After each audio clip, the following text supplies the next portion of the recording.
As always, thank you for supporting a fellow educator.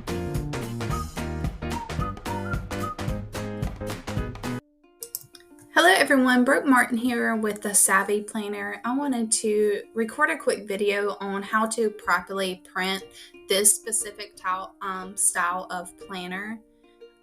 It's a little bit different from my other formats, and we'll talk about how in just a few minutes.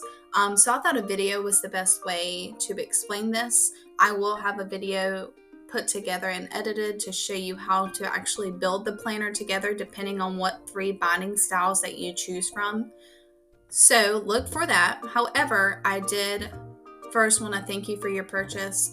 I am a young educator. I love educating. I love to make these fun organization tools, content creation. I've always done it for myself, and recently I was like, you know what?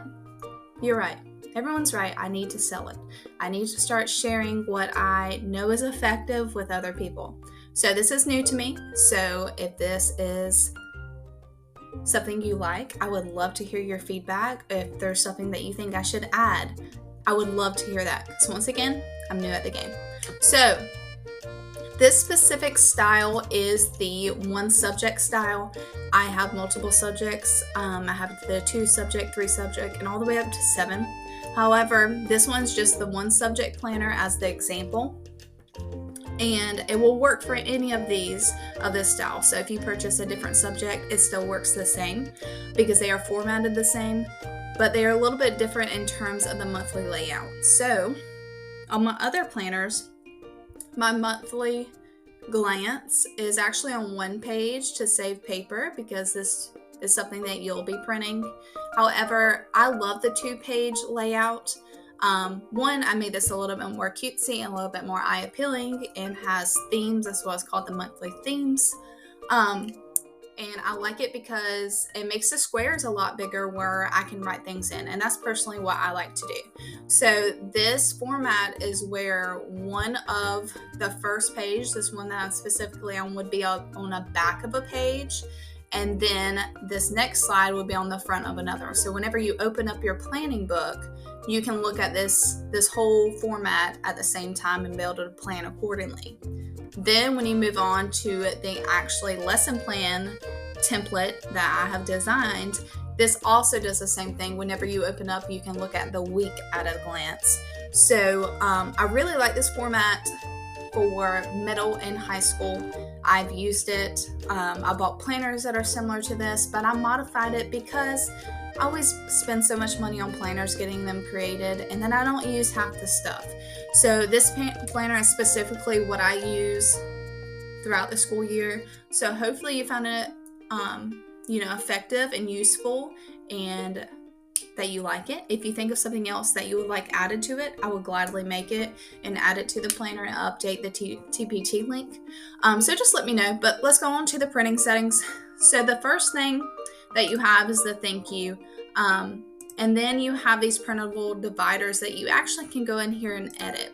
So if you print these out and you're like, I don't like the style of that, you can go in here and you can edit the fonts, the size, whatever you like. Also, on the next slide, I have a lot of empty ones that you can reuse these for anything in your classroom. You can actually duplicate these slides and erase the words and be able to use them for whatever you like to. So feel free to do that. I just wanted to add those in because they just kind of get expensive to buy, and I thought it was pretty cool that you can print them whenever you need them instead of searching for them. So this is your cover. The first thing that you're going to do when you print is you are going to print your cover page first. So this is the front of the planner and this is the back. What you're going to do is you're going to print this front and back first, just slides 4 and 5. What I personally do is I laminate the front cover. That way, 1, it's durable, and 2, I like to write on these lines as I'm teaching. When I think of something, I kind of carry an expo marker around, leave my planner sent down, and I'll jot something down. And then with the expo marker, of course, you can wipe it off and reuse it because it is laminated. So that's personally what I do. And then it will be your first page of the planner. And these next few slides we'll be able to print front and back in bulk. I personally just found it more effective to print that first slide, the first page separately, and then go on to the bulk of the planner. So this first page, this specific planner has a little bit more detailed intro, just because sometimes I like to keep my planners if it's one that I feel like that school year was more in the success category with planning and stuff, versus like my COVID planners I didn't really keep because it was chaos. But I do like to keep them just because I have moved states and I taught multiple grade levels, so I like to keep them and reference them back. Or if I have a colleague that is moving to a different grade and I have good experience with that, I will share my planner with them or give it to them for the year, and then they'll bring it back. So I like to keep that just for my reference. So these next two are just the year at the glance.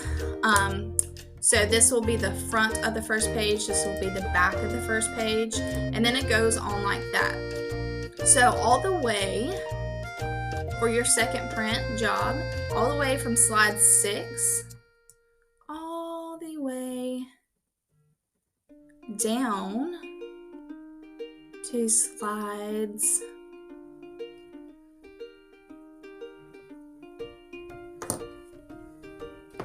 182. So the very last slide of the planner before you get to the back cover. From slides 6 to 182, you can print in bulk. So what that means is you just print front and back, and you just let it go. Now, if you need extra pages, I suggest printing this first and then going back and printing extra pages. If not, I'm telling you, going through 182 slides and making sure that's in the correct format is a headache in itself. And I wanted to format this planner to make it easy for you. So I suggest printing them first, like I suggested, then going back and printing the extra pages. Now, if you want to go in and design these before you print them instead of doing it with pen, like if you want to put all the dates in, that's what these little squares are for. All you do is insert text box, and you draw a text box here, and then you're able to enter the date. So say that was Monday the 12th. Just open it up a little bit, and then you can do that. Some of my planners I've done this for, some of them I just print it out and I go with it, because sometimes my OCD kicks in and I misspell something, or I didn't like the format of it, and so I just flip to the next page, my next lesson plan layout, and I have a fresh start, and I know I can always come back and print more. That is a personal approach. Whatever you like to do. I know that a lot of people like all their dates put in and keeps them organized, and they like to do that job up front. It's up to you. Depends how good you are with PowerPoint.